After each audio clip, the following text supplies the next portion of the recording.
모든 것이 잘 되어가는 것처럼 보일 때 일반적으로 사람들은 그 상황에 안주하게 됩니다.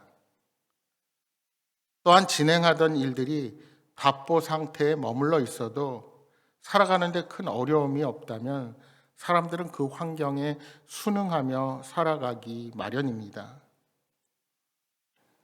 예루살렘에서 귀환한 이스라엘 백성들도 이와 마찬가지였을 것입니다. 그들의 최대 목표인 성전 재건이 멈춰진 상태였지만 그들의 삶의 터전이 어느 정도 안정적으로 바뀐 듯합니다. 아니면 계속되는 성전 건축 방해에 체념하고 그저 개인에게 주어진 삶에만 충실하며 살아간 것도 같습니다. 그때 하나님의 말씀이 선지자들을 통해 그들에게 임했습니다. 성전 건축을 더 이상 지체할 수 없는 상황에서 학개와 스가랴가 나서서 예언합니다. 갑작스러운 두 선지자의 활동이 어떤 내용인지는 소개되지 않았지만 분명한 사실은 다시 성전을 건축하기 시작했다는 것입니다.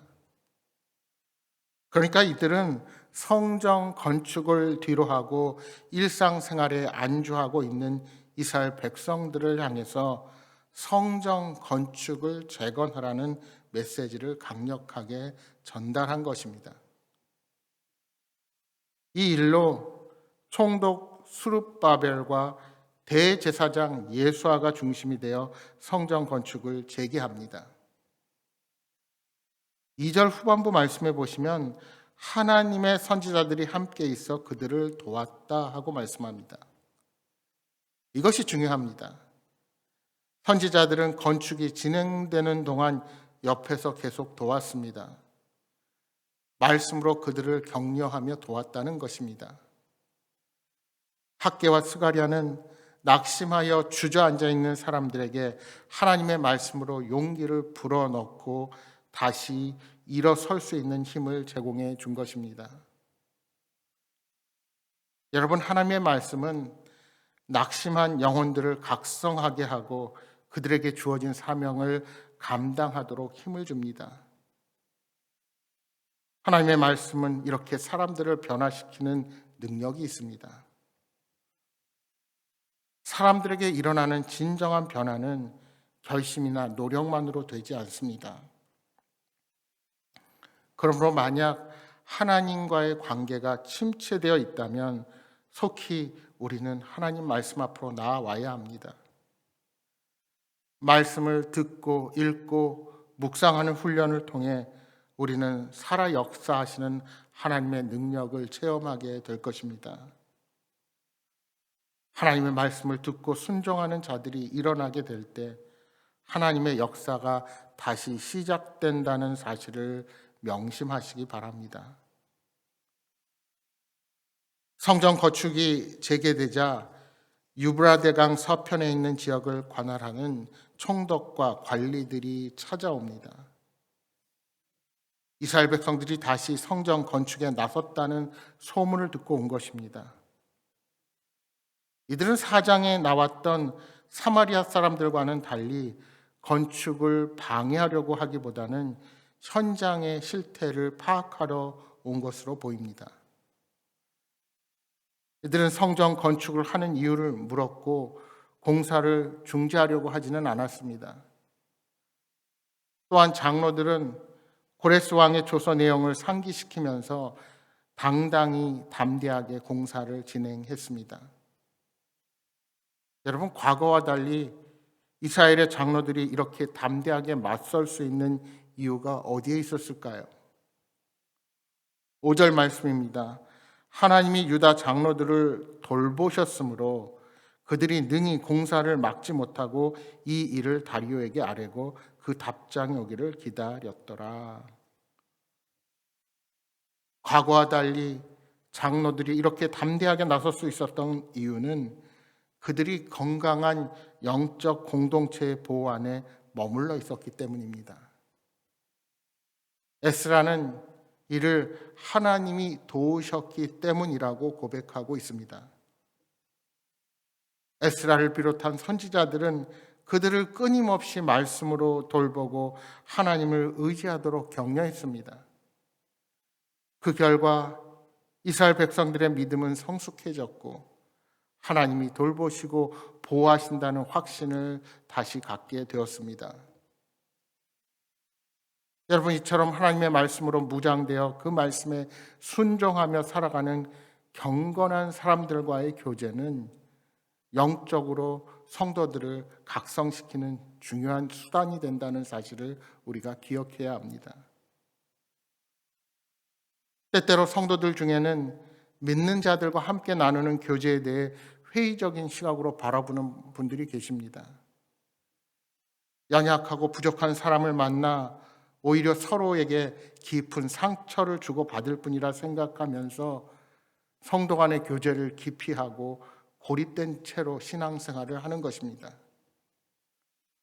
그러나 이는 결코 하나님이 기뻐하시는 일이 아닙니다.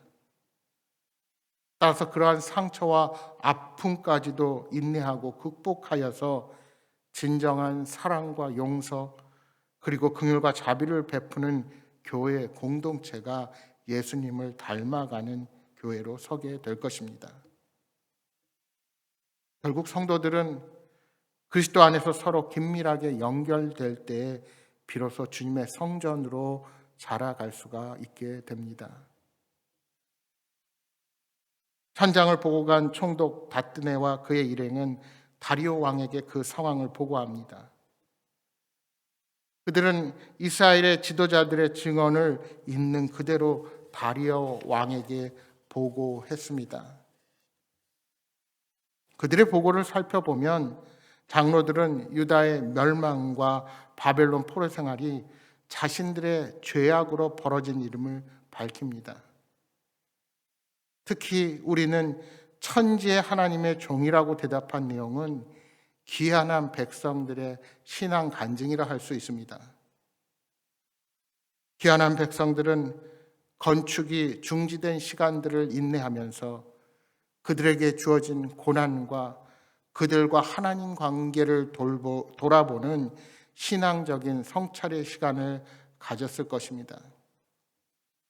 그러면서 자신들의 죄로 인한 기나긴 기다림의 시간이 하나님이 허락하신 훈련의 시간임을 깨닫게 된 것입니다.